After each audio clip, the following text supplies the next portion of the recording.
Bonjour à toutes, bonjour à tous. À 17 ans, alors que je n'avais reçu qu'une formation scolaire des plus médiocres, je fus saisi par la détresse de la vie. Comme le fut Bouddha lorsqu'il découvrit l'existence de la maladie, de la vieillesse et de la mort.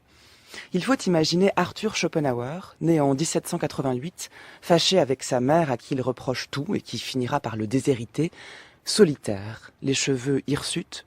Il ressemble à un chat sauvage, dira Wagner en apercevant le philosophe ébouriffé, se promener avec Atma, son chien, d'abord un caniche, puis un épagnol, mais qui s'appellera toujours Atma, ce qui signifie l'âme du monde en sanskrit.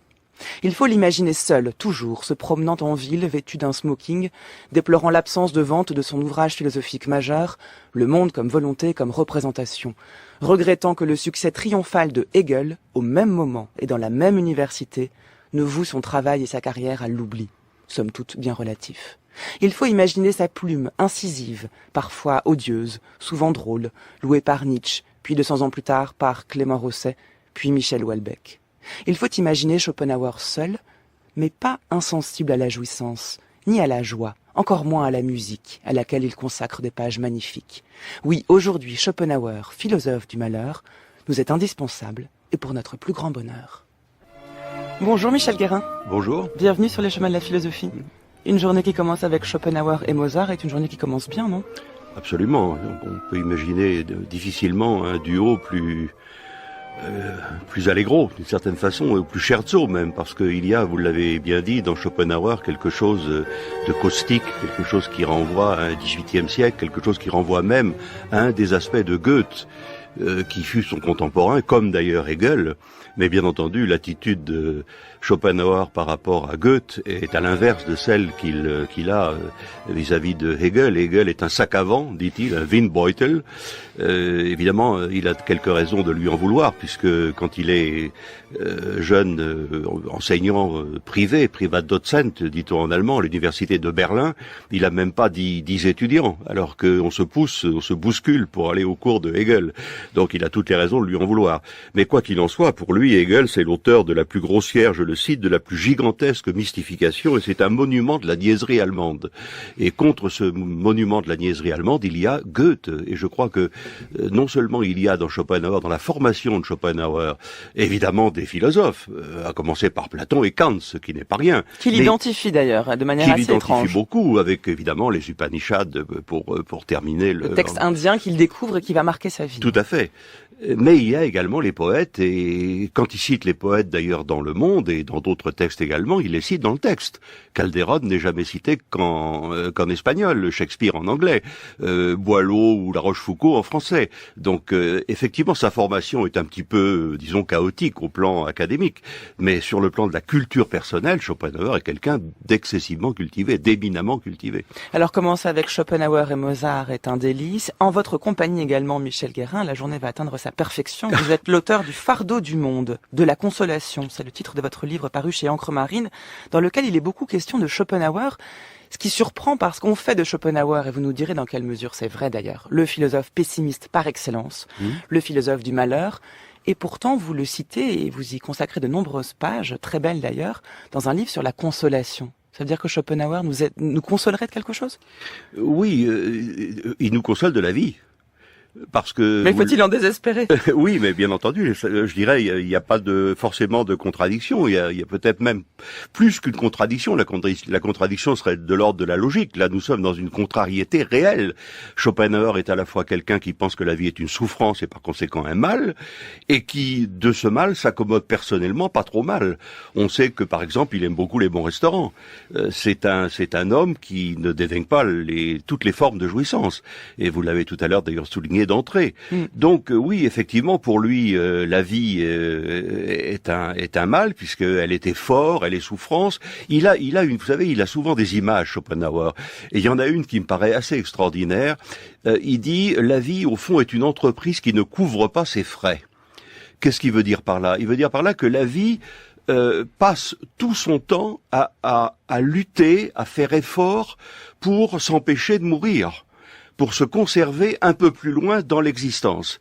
Mais tout ça ne mène à rien. Tout ça, parce qu'une fois que le désir a été assouvi, c'est l'ennui qui lui succède. On passe que la vie oscille comme un pendule de droite à gauche, en passant de la souffrance, du désir à l'ennui. Donc la vie en soi est mauvaise. Et l'art en particulier est là pour nous consoler. Non pas pour nous apporter une consolation toute positive, c'est un palliatif. Il est là pour nous consoler de la vie. Comment? En échappant à cette mécanique aveugle, à cet instinct, pour dire les choses en langage simple, qui fait que nous sommes au service de l'espèce. Les individus sont au service de l'espèce. Ce qui le montre bien, c'est la sexualité. Le phénomène de l'amour, vous savez que Hegel a écrit un livre qui est un des suppléments du monde comme volonté, qui s'appelle Métaphysique de l'amour, de même qu'il a écrit... Vous avez dit Hegel. Pardon? Vous avez dit Hegel, vous parlez de J'ai dit Schopenhauer. Hegel, excusez-moi. Quel lapsus, parce que Hegel qui écrit une métaphysique de l'amour, ce serait très intéressant. Oui, tout à fait. Donc c'est évidemment un lapsus. Le pauvre, vous voyez, vous lui donnez raison. C'est-à-dire Hegel à chaque fois le devance d'un pas. Schopenhauer a écrit donc cette métaphysique de l'amour, dans lequel il montre que ce que nous appelons l'amour-passion, ce n'est pas autre chose pour les individus que l'enjolivement spécial de l'instinct sexuel. Vous savez, Bergson disait l'herbe en général attire l'herbivore. Donc les animaux, que ce soit pour la faim ou pour la procréation, ils ne choisissent pas véritablement ni leur nourriture ni leur partenaire sexuel. Donc la sexualité ne serait qu'une ruse de la nature pour se reproduire. Exactement. Par la sexualité, l'individu est au service de l'espèce sans le savoir. C'est un mélange de lucidité et d'aveuglement. Et de complotisme. C'est un peu, on se sert de nous, la nature se sert de nous pour aller plus loin. Oui. Pour aller plus loin, pourquoi faire? Pour rien. Il n'y a pas de but, peut-être qu'on en parlera tout à l'heure. La volonté est sans but, puisque le fond de l'être est volonté. Et alors, ce fond de l'être nous mène. Vous employez le terme de volonté, je suis obligé de vous demander de nous y arrêter un instant. C'est le titre, on le trouve dans le titre de son livre central, Le Monde comme volonté et représentation. Les deux termes sont très importants et la volonté est vraiment la clé de voûte de sa pensée. Mais je vous propose peut-être qu'avant de définir la volonté, on commence par la représentation, parce qu'en réalité, la représentation est ce à quoi nous avons accès en premier, Michel Guérin. Tout à fait. Schopenhauer je vais essayer de dire les choses le plus simplement possible, Schopenhauer est un métaphysicien. Il a, de manière explicite, il le dit lui-même, il a trois maîtres essentiels. Platon, Kant, qu'il admire, qu'il critique. Il y a d'ailleurs un texte qui est une critique de la philosophie kantienne, mais qui donne tout de même les armes conceptuelles du monde comme volonté et comme représentation. Et troisièmement, la découverte de l'Inde, des Védas, des Upanishads. Donc ce sont là les trois maîtres de Schopenhauer. Qu'est-ce qui retient de ces maîtres? Essentiellement le dualisme. Il y a deux mondes. Il y a le monde comme représentation et il y a le monde, si j'ose dire, en soi. La chose en soi kantienne. Sauf qu'il reproche à Kant de ne pas avoir caractérisé, de ne pas avoir nommé cette chose en soi. Pour lui, la chose en soi, c'est la volonté. La volonté est, je dirais, le fond de l'être. Mais attention, quand je dis le fond de l'être, ça ne veut pas dire la raison d'être, ni un être de raison. C'est un être sans raison, absurde, et qui cependant donne existence, donne lieu à tout le monde de la raison. Et le monde de la raison, c'est le monde de la représentation. Le monde qui est soumis au principe de raison suffisante. Je m'explique. Oui. Ça veut dire que tout ce qui est phénomène se donne comme pluralité de choses, d'objets, d'éléments, d'êtres, qui sont séparés, qui sont distincts les uns des autres, mais qui sont en même temps attachés les uns aux autres, qui sont liés les uns aux autres. C'est ça le principe de raison. En gros, pour être simple, le principe de raison, c'est la causalité. A est causé par une cause précédente, qu'on peut appeler je ne sais comment, X par exemple, et A conduit à un effet qui est B. Et ceci est indéfini, c'est une suite sans fin. Il n'y a pas de cause première et il n'y a pas de fin dernière. Donc nous sommes dans une sorte d'enchaînement. C'est ça la causalité, c'est ça le principe de raison. Tout a une raison, mais attention, tout a une raison à l'intérieur de la phénoménalité.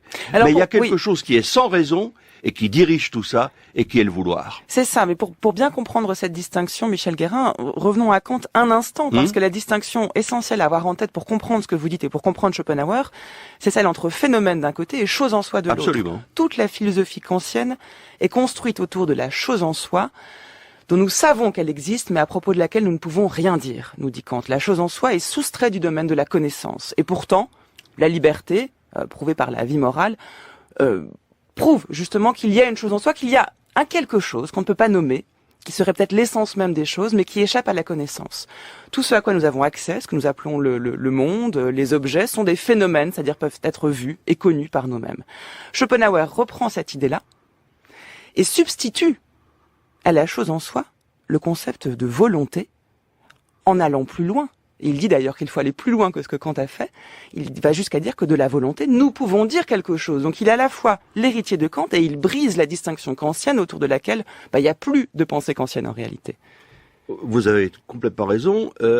J'ajouterais un point, c'est que non seulement il modifie l'appréhension kantienne de la chose en soi, en disant la chose en soi, c'est la volonté, qu'il caractérise par un certain nombre de traits.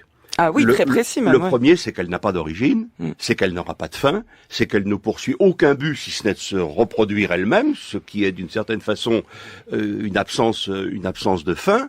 Et elle est absurde. Elle est, dit-il, grundlos, c'est-à-dire elle est sans fond, elle est abyssale. Donc il la caractérise. Et deuxième différence avec Kant, dont il reprend bien entendu, vous avez raison, la distinction du phénomène et du noumen, ou de la chose en soi, c'est que chez Schopenhauer, le phénomène est tiré très clairement vers le fantasme. C'est-à-dire que c'est le fameux voile de Maya.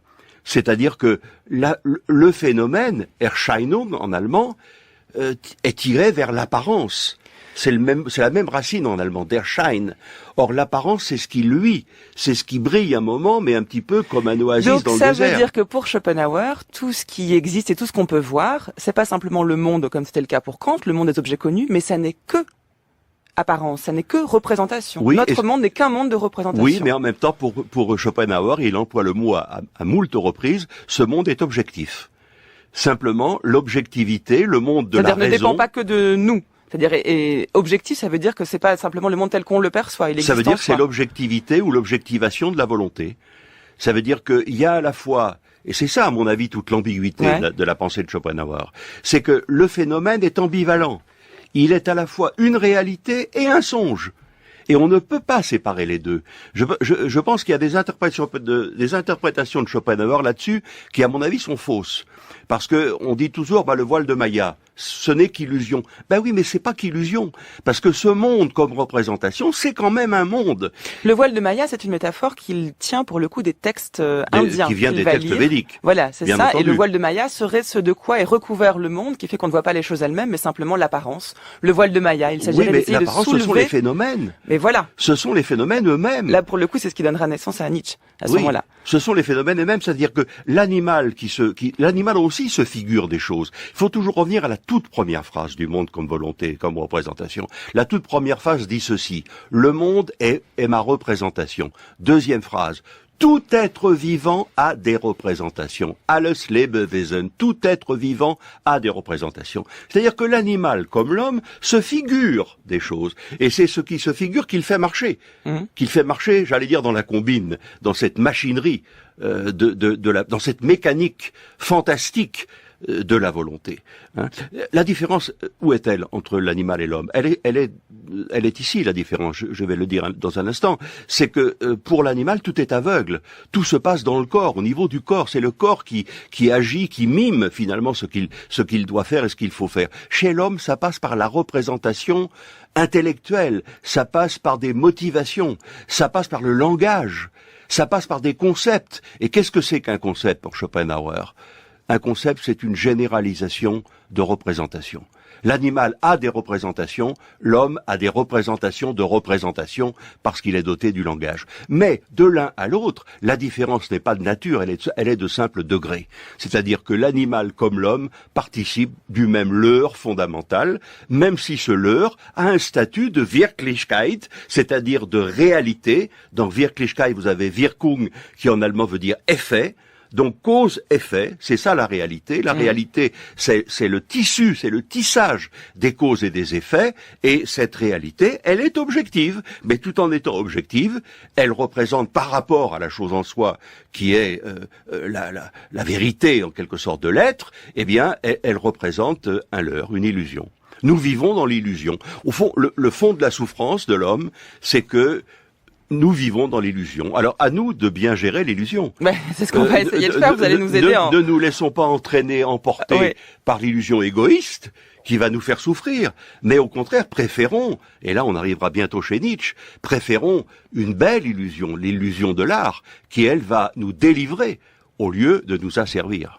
D'où l'importance du beau et de l'esthétique en général. On y viendra juste après. D'abord, à quoi ressemble ce monde innervé par la volonté, cette volonté, ce vouloir vivre dont parle Schopenhauer, à quoi ressemble-t-il? On va essayer de le définir avec lui. Il propose ce que vous avez appelé la métaphysique de la volonté. Il ne faut pas que ce terme effraie, au contraire, il est expliqué très clairement par Schopenhauer dans Le Monde comme volonté et comme représentation au livre 4. Voici le texte lu par le comédien Daniel Mesguich. La volonté sans intelligence, désir aveugle, irrésistible, telle que nous la voyons se montrer encore dans le monde brut, dans la nature végétale et dans leurs lois, aussi bien que dans la partie végétative de notre propre corps, cette volonté, dis-je, grâce au monde représenté, qui vient s'offrir à elle et qui se développe pour la servir, arrive à savoir qu'elle veut, à savoir ce qu'est ce qu'elle veut.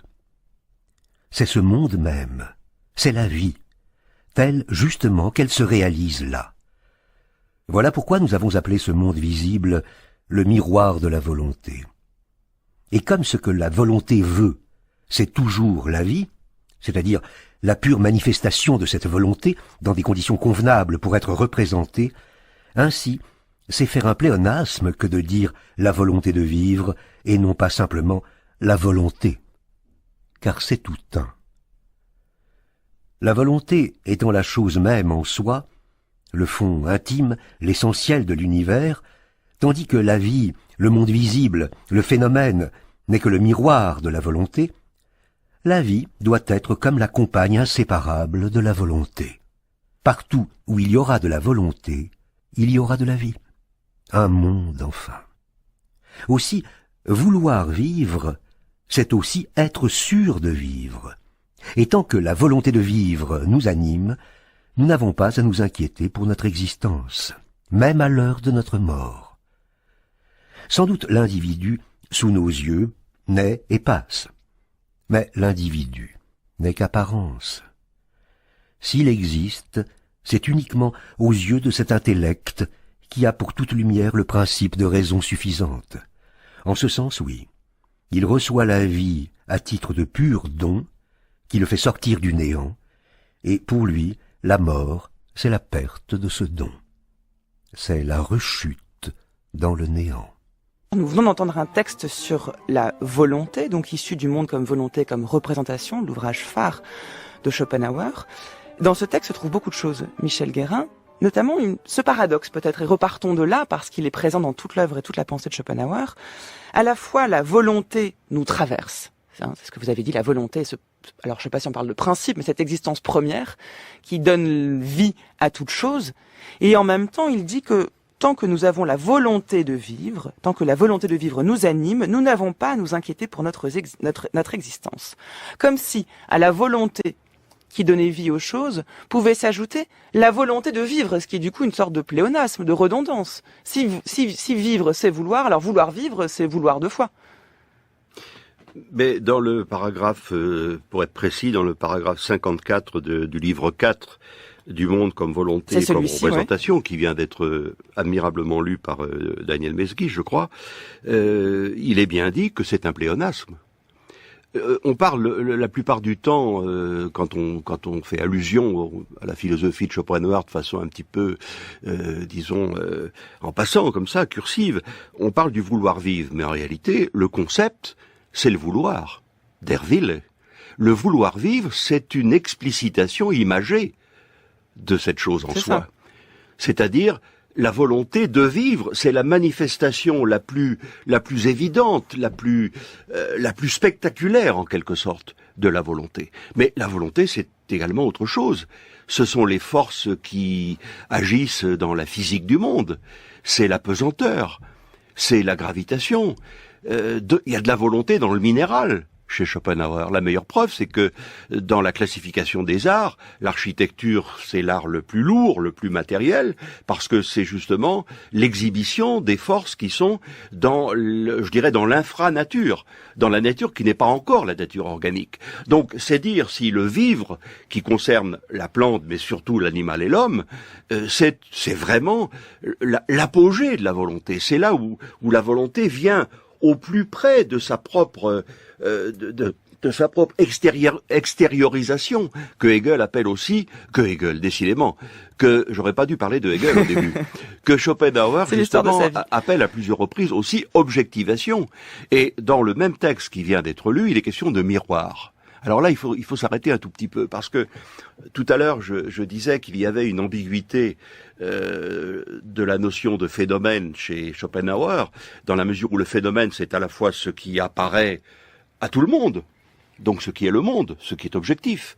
Mais le phénomène, c'est en même temps l'apparence, c'est-à-dire que ça nous trompe, c'est-à-dire que c'est pas la chose elle-même, ce n'est qu'une vision n'est pas le mot, ce n'est qu'une apparence de la chose, ce n'est qu'un aspect de la chose, et un aspect que nous ne maîtrisons pas, qui nous est en quelque sorte envoyé par la volonté au service de laquelle nous situons. Donc il y a cette ambiguïté, mais on la retrouve quand il s'agit de l'objectivation de la volonté, parce que il est vrai que en l'homme, qui est qui est encore une fois l'acmé de cette extériorisation de la volonté, en l'homme, celle-ci vient à se connaître.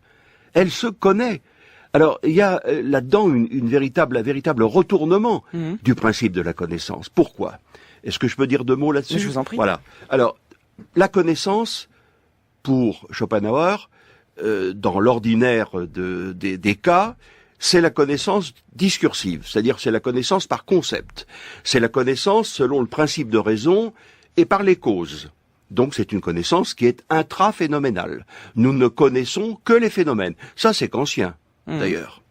Mais il y a une autre connaissance, qui elle n'est plus discursive, et qui est intuitive, et qui elle passe au-delà du phénomène, descend, si j'ose dire, sous le phénomène, pour titiller ce qui a effectivement tout au fond. Et ce qui a tout au fond, c'est la volonté.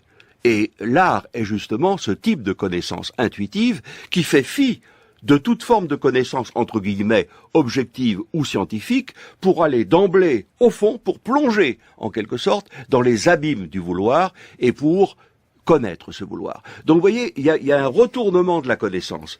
Dans le cas le plus général, la connaissance est une sanction de notre asservissement. Connaître, c'est participer de la mécanique que la volonté organise sans nous demander notre avis. Au fond, je prendrai une image. La volonté, c'est une sorte de metteur en scène qui nous fait jouer comme figurant sans que nous sachions vraiment notre rôle, parce qu'il y a en nous une sorte de piston, de déclencheur aveugle qui fait que nous le jouons sans le savoir. Est-ce que, comme pour Spinoza, la connaissance de ce fait peut en partie nous libérer de cette volonté ? Bien entendu, c'est même, j'allais y venir, c'est même l'essentiel. Et de ce point de vue-là, Schopenhauer reprend une très vieille idée grecque, à savoir que connaître libère. Mais, et c'est ce que j'essayais de dire, il y a 2 connaissances. Il y a une connaissance qui asservit, et cette connaissance-là, l'animal l'a comme l'homme. C'est-à-dire, c'est une connaissance qui agit dans le cadre et dans le contexte du principe de raison suffisante.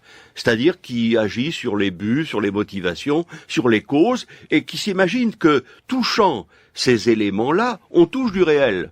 Non, on ne touche que de l'apparence. La vraie connaissance, celle qui, au lieu d'asservir, libère, c'est la connaissance intuitive par idée, et là on retrouve Platon, c'est-à-dire une connaissance qui est absolument affranchi de tout principe de raison. Alors, on va essayer de comprendre en quel sens il maintient le terme de connaissance à l'égard de l'art et de la musique, parce qu'en réalité, il s'agit d'un accès peut-être à cette vérité, mais pourquoi connaissance dès lors qu'il n'y a plus de concept, il n'y a même plus de langage, puisque la musique n'est pas à proprement parler un langage, en tout cas pas celui que nous employons pour communiquer, et cette partie est redoutable et passionnante. Mais avant cela, Michel Guérin, on a essayé de chercher ce que serait une illustration, une incarnation d'un individu qui assisterait à l'expansion de la volonté en spectateur. Parce que, en fait, tout ce que vous dites et tout ce que dit Schopenhauer peut être familier à quiconque a déjà fait l'expérience de ce temps qui passe, de cette volonté qui fait l'épreuve d'elle-même et qui se sent complètement exclue, qui dit bon, j'attends que ça passe. La vie ne m'impose rien, mais elle est là, je dois en faire quelque chose.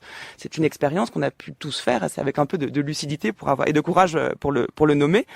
Eh bien, on a trouvé cet extrait de fin de partie de Samuel Beckett qui semble mettre en scène 4 personnages qui eux-mêmes sont en proie à cette volonté qui ne cesse de s'exercer elle-même et dont ils se sentent, complètement exclus. C'est moins gai que tantôt. Mais c'est toujours comme ça, en fin de journée. N'est-ce pas? Oh. Toujours. C'était une fin de journée comme les autres. N'est-ce pas? Oh. On dirait. Qu'est-ce qui se passe? Qu'est-ce qui se passe? Quelque chose suit son cours. Bon! Va-t'en! Je croyais que je t'avais dit de t'en aller! J'essaie. Depuis ma naissance. Ça avance.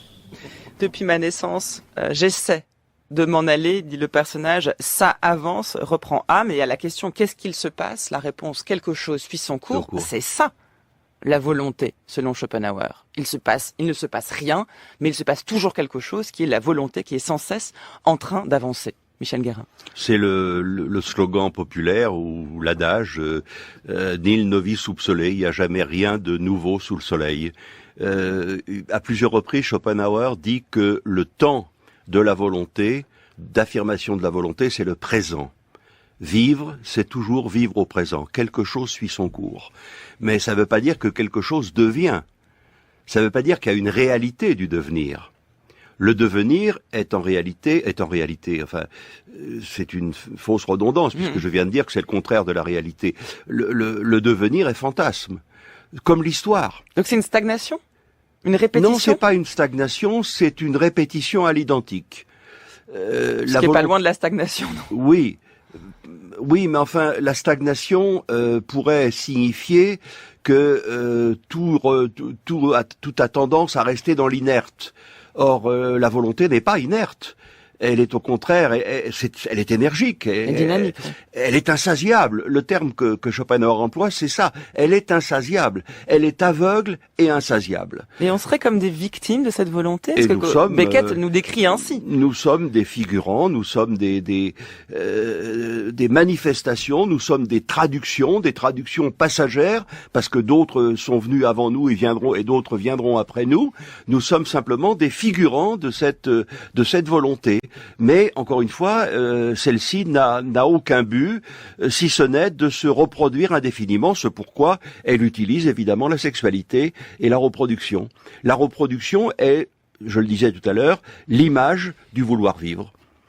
C'est très amusant parce que quand on lit un petit peu dans le détail la métaphysique de l'amour, on aperçoit que Schopenhauer, ça c'est un de ses côtés un petit peu... je dirais pas caricatural, mais tout de même, vous savez il a écrit sur les femmes des propos qu'on jugerait à juste titre aujourd'hui ignominieux, qui sont en même temps empreints d'une naïveté sans pareille. Dans la métaphysique de l'amour, il dit que une femme, au fond, est intéressante pour nous. Nous regardons une femme entre 18 et 28 ans. Après, nous ne la regardons même plus. Pourquoi? Parce qu'elle n'est plus bonne à la procréation. De même pour les femmes, un homme est intéressant à 35 ans. Quand il est plus jeune, c'est un genou, il est encore pas dans son plein pouvoir génésique. Donc, en fait, qu'est-ce qui se passe? Il se passe que, au premier regard, deux êtres s'apparient.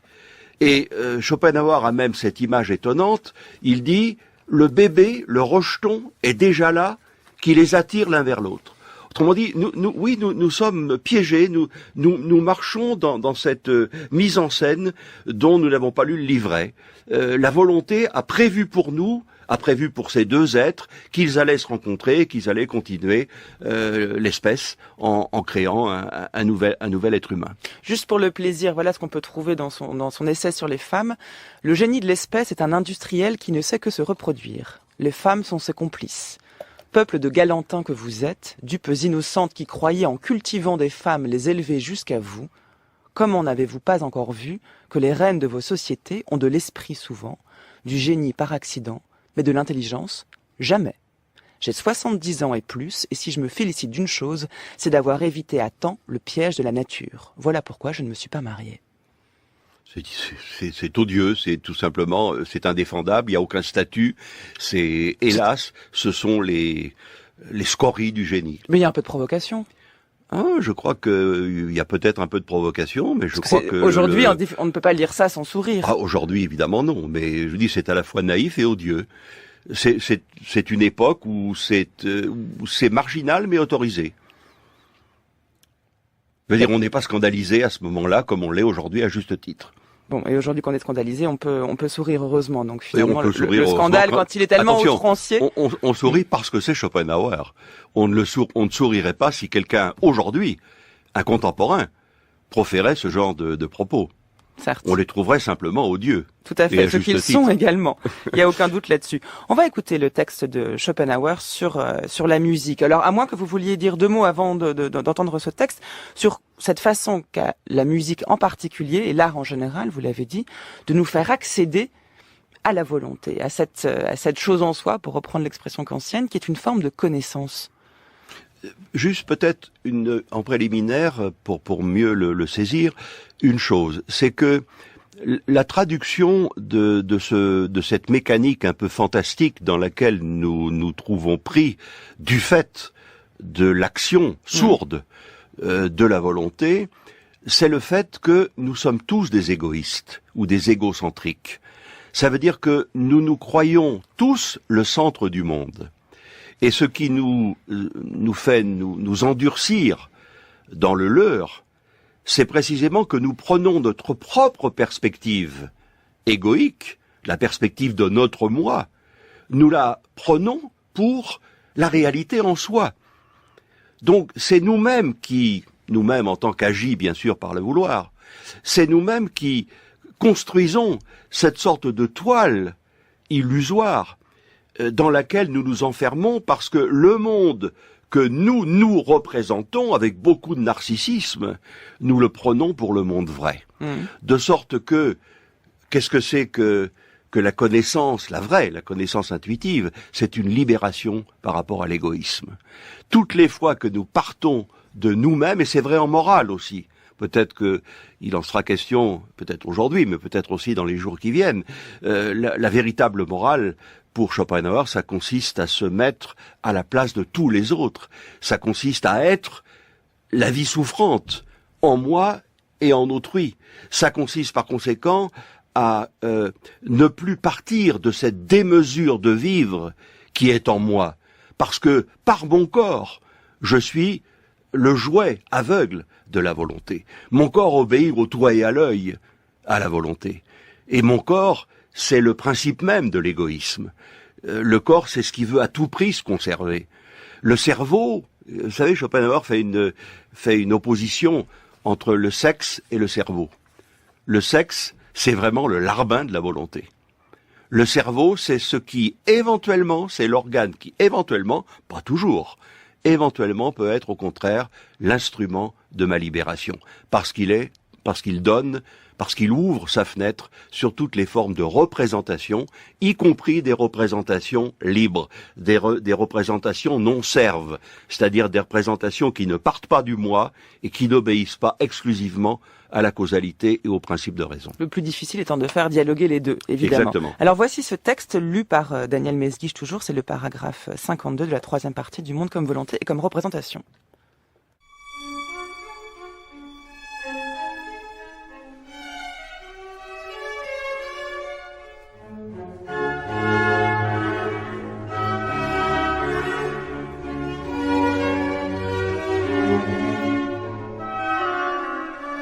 La musique n'exprime jamais le phénomène, mais uniquement l'essence intime, l'en-soi de tout phénomène. En un mot, la volonté même. Aussi n'exprime-t-elle pas telle joie spéciale ou définie, telle ou telle tristesse, telle douleur, tel effroi, tel transport, tel plaisir, tel calme d'esprit, mais la joie même. La tristesse, la douleur, l'effroi, les transports, le plaisir, le calme d'esprit. Elle n'en exprime que l'essence abstraite et générale, en dehors de tout motif et de toute circonstance. Et pourtant, dans cette quintessence abstraite, nous savons parfaitement la comprendre. Les phrases courtes et claires de la musique de danse, aux allures rapides, ne semble parler que d'un bonheur commun, facile à atteindre. Au contraire, l'allegro maestoso, avec ses grandes phrases, ses larges avenues, ses longs détours, exprime un effort grand et noble vers un but lointain que l'on finit par atteindre. L'adagio nous parle des souffrances d'un grand et noble effort qui méprise toute joie mesquine. Mais ce qu'il y a de plus surprenant, c'est l'effet du bémol et du dièse. N'est-il pas étonnant que le changement d'un demi-ton, l'introduction d'une tierce mineure au lieu d'une majeure, donne aussitôt une sensation inévitable de peine et d'inquiétude, dont le dièse nous délivre immédiatement. Oui, ça y est, j'y suis. Oui, et c'est tout. Non, pour le grand brasier. Corde à l'unisson, ostinato en la. Comme ça. Prochaine mesure, la montée. Oui. Est-ce que vous y êtes? Oui. Montrez-moi.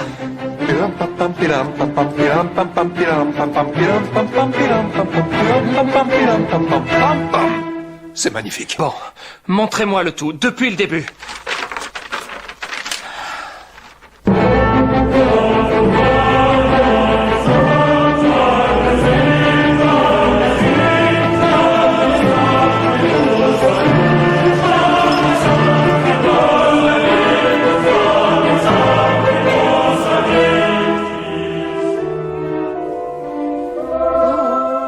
Le génie est chez Schopenhauer, peut-être, chez Mozart, certainement, et sans doute aussi chez Milos Forman, le réalisateur de ce film Amadeus, sorti en 1984, dont on ne se lasse pas, Michel Guérin. Absolument. Vrai. Et ça fonctionne à chaque fois. Je l'ai vu X fois, peut-être 10 fois, avec toujours le même plaisir, je dirais la même joie. Oui. Je trouve l'acteur d'abord formidable. Et je trouve que justement il y a, on aurait pu tomber dans la mièvrerie avec Mozart, on aurait pu nous montrer un minois, vous savez, un jeune Mozart très beau, très angélique, etc. Au contraire, on a affaire à une sorte de lutin étonnant, un peu monstrueux, très agaçant, agaçant, titillant, embêtant tout le monde, bizarre avec les filles, mais c'est génial, c'est extraordinaire, et produisant cette musique. Voilà, on le voit en train d'écrire ici sur son lit de mort. Il dicte à Salieri ce qui deviendra le Confutatis. Et ça illustre exactement le texte de Schopenhauer qui décrit le passage du bémol et au dièse. Et il dit, n'est-il pas étonnant que le changement d'un demi-ton, l'introduction d'une tierce mineure au lieu d'une majeure, donne aussitôt une sensation inévitable de peine et d'inquiétude dont le dièse nous délivre immédiatement. Vous parlez de mécanique, c'est la mécanique de la musique ici. Bien sûr. Qu'a compris Schopenhauer. Bien sûr. Je vais, à votre question, je voudrais rebondir, je voudrais y répondre en rebondissant sur Forman et sur le Amadeus. Ce qui est génial dans ce film, c'est d'avoir montré le génie créateur à travers l'envie.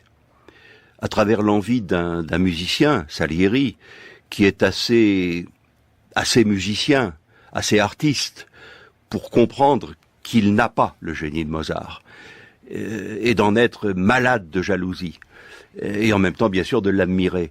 Et quel rapport, allez-vous me dire, est-ce que ça peut avoir avec le dièse et le bémol? Eh bien, le voici le rapport, c'est que il y a une sorte de juxtaposition, de collusion et de collision aussi étonnante entre la joie et la tristesse. La joie double dans la musique toutes les autres passions, parce qu'elles sont là. La détresse, la tristesse, la mélancolie, les passions tristes sont là aussi. Mais elles sont immédiatement sauvées par la joie, qui est le sentiment même de la découverte et de la révélation. Je me suis occupé il y a quelques années, pas si longtemps que ça, d'écrire un petit texte qui était une comparaison entre l'esthétique de Schopenhauer et celle de Bergson. Celle de Bergson dont on parle peu parce que elle est disséminée dans un très grand nombre de textes. Mais en particulier, il y a cette phrase du rire qui demande quel est l'objet de l'art. Et Bergson répond l'objet de l'art, c'est la révélation. C'est la révélation de la nature. Mais il dit, le problème, c'est que cette révélation se fait toujours par un bout, c'est-à-dire par un de nos sens. Il n'y a pas de polyartiste, poly avec un Y. Il n'y a pas d'omni-artiste. Ça se fait par un de nos sens. Et si nous pouvions révéler la nature par l'ensemble de notre sensorialité, alors nous serions tous artistes. Chez Schopenhauer, il y a quelque chose de semblable.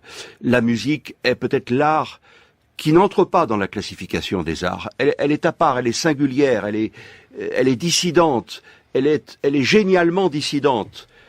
C'est-à-dire que elle est une révélation immédiate de la volonté. Les autres arts sont des révélations médiates de la volonté. Je m'explique. Ce sont des révélations de la volonté par l'intermédiaire des idées. C'est-à-dire que nous conservons, nous dit Schopenhauer, le cadre objet-sujet. Il y a toujours une représentation d'un objet pour un sujet, même si le sujet et l'objet font en quelque sorte l'expérience d'une rénovation, d'une métanoïa. Ils passent à un degré de purification qui est le propre de l'art. Le sujet égoïste devient le sujet pur, clair miroir du monde. C'est une expression de Schopenhauer. De même que l'objet n'est plus l'objet, le phénomène dans la causalité, dans la réalité, dans la suite des enchaînements de causes et d'effets, mais il devient une idée, c'est-à-dire qu'il se libère du temps et de l'espace. Il devient éternellement immuable, mais il reste représenté. C'est-à-dire qu'il y a une extériorité entre l'objet regardé il reste une extériorité, et le sujet il reste le cadre sujet-objet. Le tableau, la peinture, la poésie, sculpture, l'architecture, tous ces arts-là sont des arts qui supposent une forme d'objectivation. Même si l'objectivation est libérée de l'espace et du temps, elle voit les choses, comme dit Spinoza, sub specie aeternitatis. D'ailleurs, à cet égard-là, Schopenhauer cite Spinoza dans le passage justement sur les idées. Les idées sont l'instrument de la connaissance intuitive des arts représentatifs. Donc, ces arts-là sont bien sûr une traduction, une connaissance intuitive de la volonté, mais obliquement, indirectement. Ce qui fait le privilège de la musique, c'est qu'elle est, elle, immédiatement une révélation de la volonté. Elle est immédiatement une révélation du fond intime des choses. Mais c'est difficile à comprendre cette distinction entre les arts, d'ailleurs à laquelle Hegel procède aussi dans son esthétique, puisque finalement, pourquoi est-ce que la musique est plus immédiate que la peinture, qu'une image que l'on voit qui nous parle directement, qu'un poème que l'on apprendrait? Alors certes, il y a la connaissance du langage qui est requise pour apprendre et comprendre un poème, mais je prenais l'exemple de la peinture ou même de la danse. Il y a d'autres arts qui provoquent une rencontre immédiate sans du tout connaissance conceptuelle ou langagière et qui peuvent provoquer le même effet. La musique a une médiation, la composition, on a entendu Mozart qui composait le Requiem, elle est jouée par des instruments qui sont manipulés par des musiciens, elle n'est pas du tout immédiate. Bien entendu, mais en même temps, quand vous entendez une musique, vous avez le sentiment que elle vient de nulle part. Elle vient d'un ailleurs insituable. Il y a tout de même une corporéité, une matérialité même dans la danse. C'est le corps. Donc c'est son aspect dématérialisé. C'est son aspect dématérialisé, c'est son aspect spirituel. Ce qu'il faut bien appeler ça comme ça. C'est le fait que la mélodie parle un langage qui n'a pas besoin de l'articulation. Et qui renvoie au langage, au monde lui-même. Cette harmonie de la musique, est-ce qu'elle renvoie à l'harmonie du monde? Est-ce qu'il y a là, pour le coup, un miroir? Ou est-ce qu'elle est propre à la musique? Je crois que si effectivement un art peut être le miroir de la volonté, c'est la musique. Mais ce miroir, il reflète le fond des choses en lui-même, avec le minimum de moyens d'expression. Mais ça veut dire que le fond des choses est harmonieux, puisqu'il y a de l'harmonie dans la musique. Non, ça veut pas dire que le fond des choses est harmonieux. Ce qui est harmonieux, c'est la connaissance. Ce qui est harmonieux, c'est l'intuition pure. Ce qui est harmonieux, c'est le fait de vivre toutes les passions dans la joie. C'est cette sorte de résurrection de toute notre souffrance des travaux et des jours qui sont les nôtres, cette résurrection de la souffrance par le miracle de la joie. Ce qui est miraculeux, c'est la joie. Et si vous le permettez, je voudrais tout de suite dire que c'est sans doute un des aspects de Schopenhauer qui a le plus inspiré Nietzsche, en ce qui concerne justement la relation de la souffrance et de la joie. Parce que il y a presque en écho à ce texte de Schopenhauer sur la musique, il y a dans le Zarathustra, dans la 4e partie du Zarathustra, un chant qui s'appelle le chant ivre, et dont le refrain est le suivant. La souffrance est éternelle. La souffrance, etc., etc., le refrain, c'est du Schopenhauer presque à l'état pur. Mais le dernier refrain dit ceci. Mais la joie est plus profonde que la souffrance, car la joie veut l'éternité, veut la profonde éternité. Donc ce qui au fond pointe dans chacun des arts, mais qui ne va pas tout à fait à aboutissement, s'épanouit dans la musique, un petit peu comme un bouton qui s'ouvre, et cet épanouissement, c'est l'intuition de l'éternité. La joie, c'est l'intuition de l'éternel. Et dans les aphorismes sur la sagesse de la vie, Schopenhauer écrit ces lignes sur la joie, car c'est aussi un penseur de la joie, on le sait moins. Des vaisseaux pavoisés et fleuris, des coups de canon, des timbales et des trompettes, et des exultations, des cris d'allégresse et ainsi de suite. Tout cela est l'enseigne, l'indication, le hiéroglyphe de la joie. Mais le plus souvent, la joie elle-même n'y est pas. Elle seule s'est excusée de venir à la fête. Là où elle se présente vraiment, elle vient d'ordinaire sans être invitée ni annoncée, d'elle-même et sans façon, s'introduisant en silence, souvent pour les sujets les plus insignifiants et les plus utiles, dans les circonstances les plus quotidiennes, pour des occasions même qui ne sont rien moins que brillantes ou glorieuses.